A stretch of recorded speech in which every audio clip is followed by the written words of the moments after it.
How responsible is the salon owner for the quality of all services coming out of that salon? This is a good one. We're going to talk about it right now on the Biz Talk.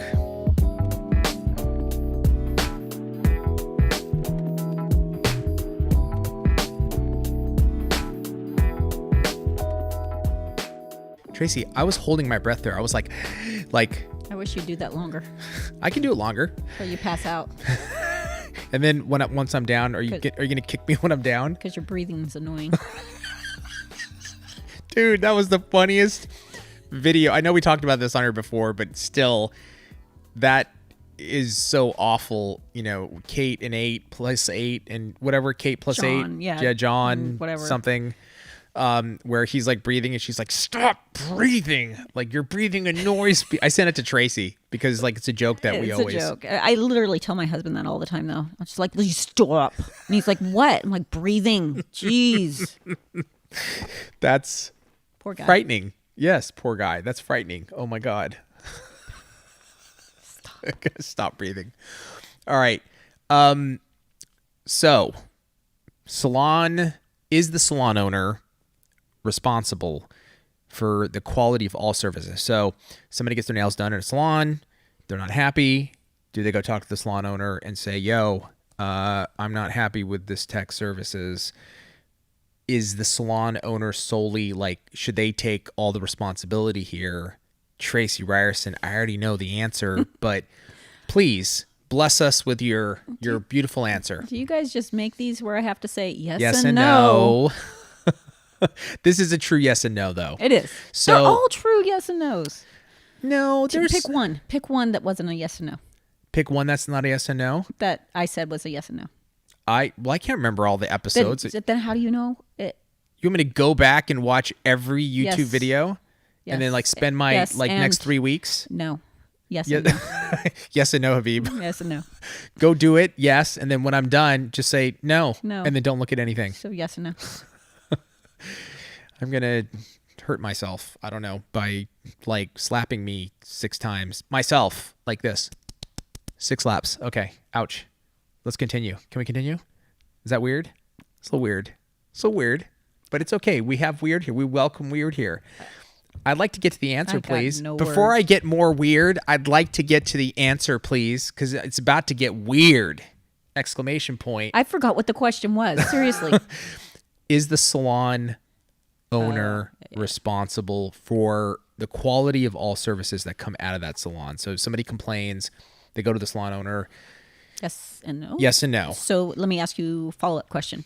Well, is it... Instead of a follow-up question, let me interrupt you because that's what I do so well. Give me a scenario where it's a yes. I don't know why I'm part of these. I don't know why either. I need somebody to help. What do you mean? You talk. It'd just be weird podcast with Habib and himself. I could do it. I could totally do it. Just see you running back and forth to the chairs. Like, I don't need to walk back. I'll just I can talk for an hour straight. No problem. Know. Yes. Yes and no. Give me a situation where it's a yes, where the salon owner is responsible. Like, what is that? Employees. Okay, so meaning it's a commission. Commission or straight pay. So hourly. Okay, so hourly plus commission. Yeah, not non-booth rent. It's non-booth rent. So basically, they are employees of the salon owner. Yeah.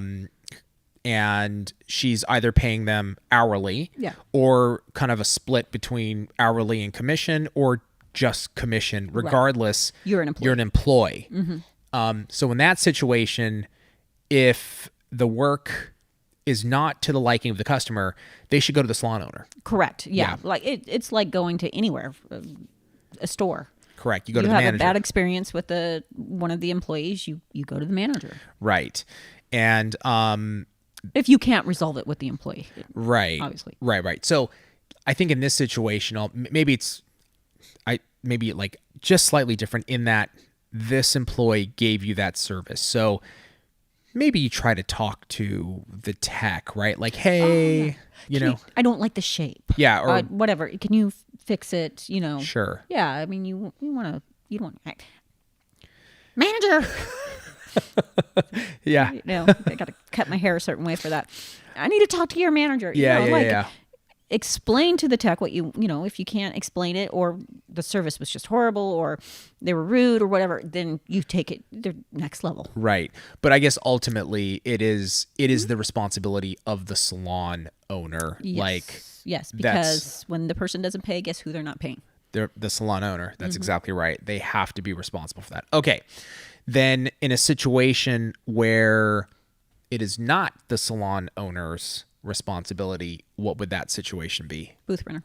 Okay. So this is interesting to me. Okay. Because although, like, I understand, technically they are not responsible, right? Because Technically is none your business. don't ever do that again. None your business, Habib. You know what's funny? I've never heard nunya before. Nunya. Okay. So nunya business. Continue. I stopped you.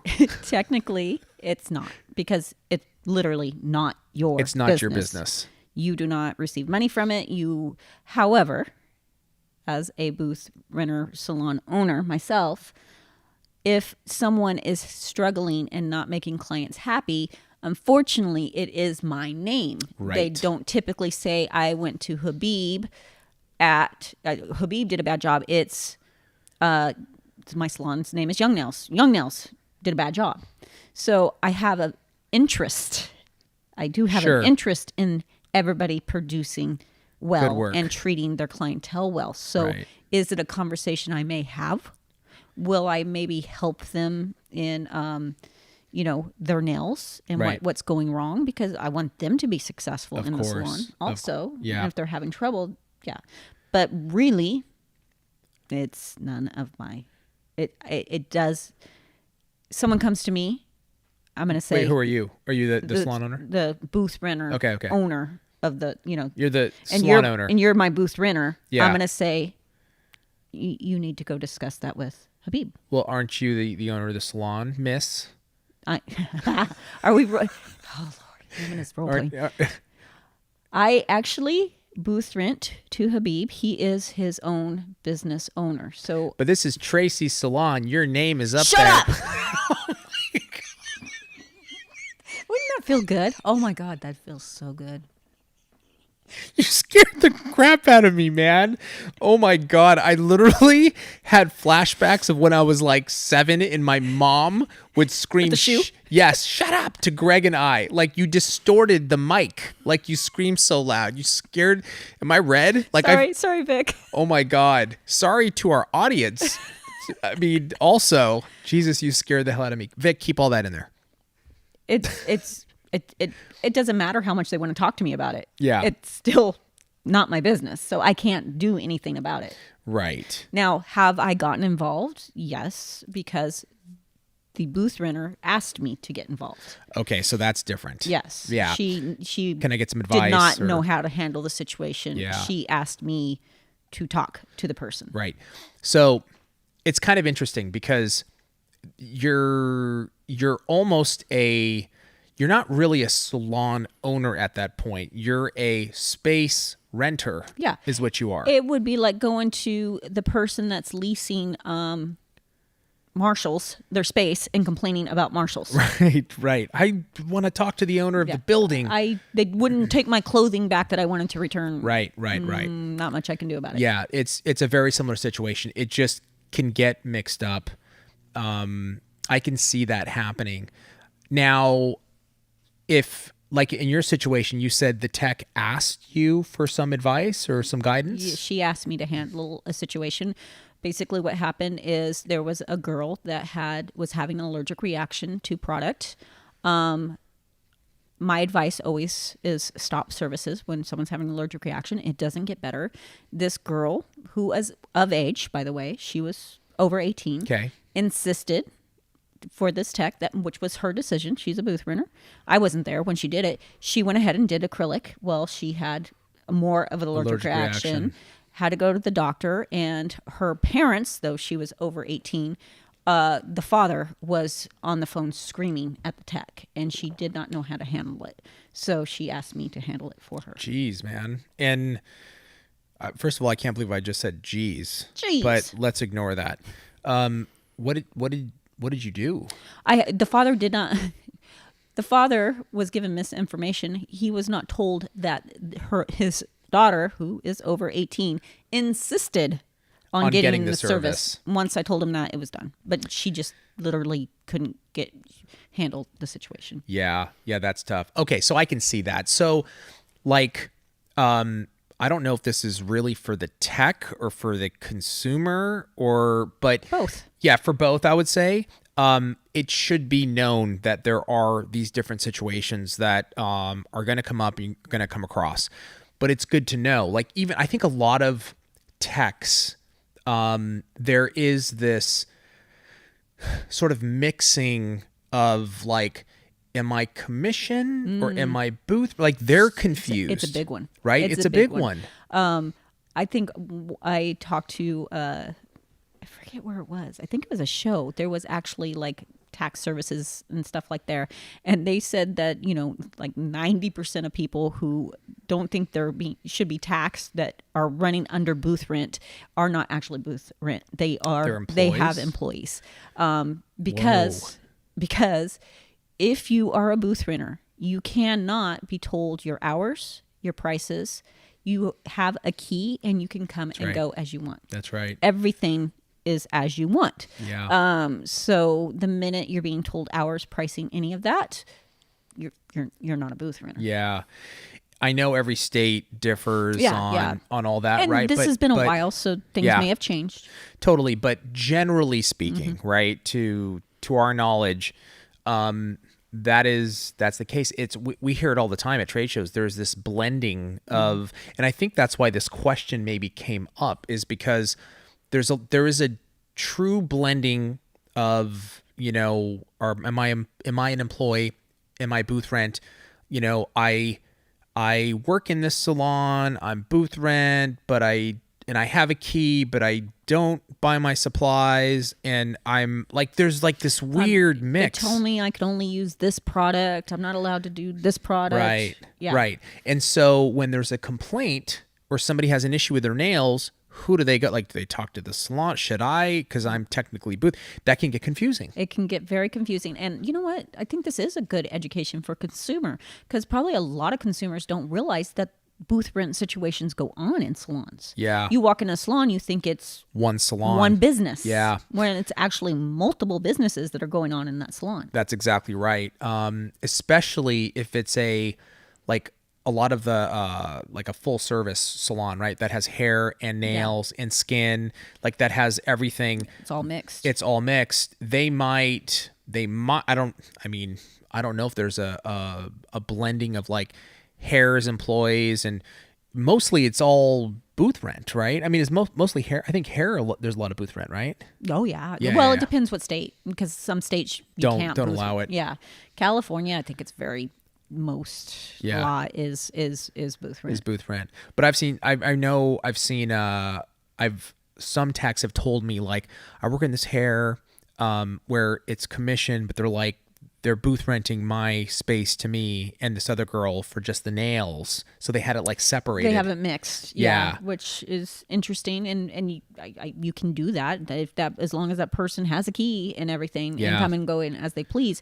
I have seen the mix, because some people can't afford to do booth rent, so that salon owner's like, okay, let's make you commission, you're going to be an employee for now, and totally. And then they give them the option, which is kind of cool. Eventually, when you're ready, I'll booth rent on your it own. That's actually great. That's a good owner to do that, help them build. And that's because there's a lot of work for a salon owner to have a mix like that for taxes and all that. So that's amazing that they do that. Yeah. I think in the end, it's good, like, for you as a tech, because you're on the front line. You're probably going to hear that complaint first. You first need to know, am I truly a booth rent or am I commission? Right? Well, yes, and this just came to mind. I was talking to a girl at an OWC. This is probably a couple of years ago, and the person that she was booth renting would come up and critique her nails in front of clients. Whoa! So it's important for you to know your rights as a booth renter, like where that line is. Yeah, that's weird. Yeah. I mean, that's weird. Yeah. and but should it not happens. happen. Yeah. But it happens. And so, again, some salon owners, the line is very blurred. Maybe it's not intentional. Maybe they just don't understand how it works. Sure. But yeah, so consumer, salon owner, and tech, I think it's important to know your rights. Absolutely. And really if everybody's aware, you're a booth renter or you're a commission, then everybody's going to know, who do I go to discuss the quality of my nails if you have a complaint. I think that makes it a lot easier. Yeah, yes, for sure. Let us know in the comments below your thoughts on the topic. We'd love to hear about it. Thank you, Tracey. Once again, thank you guys for joining us, and we'll see you next time on the Biz Talk.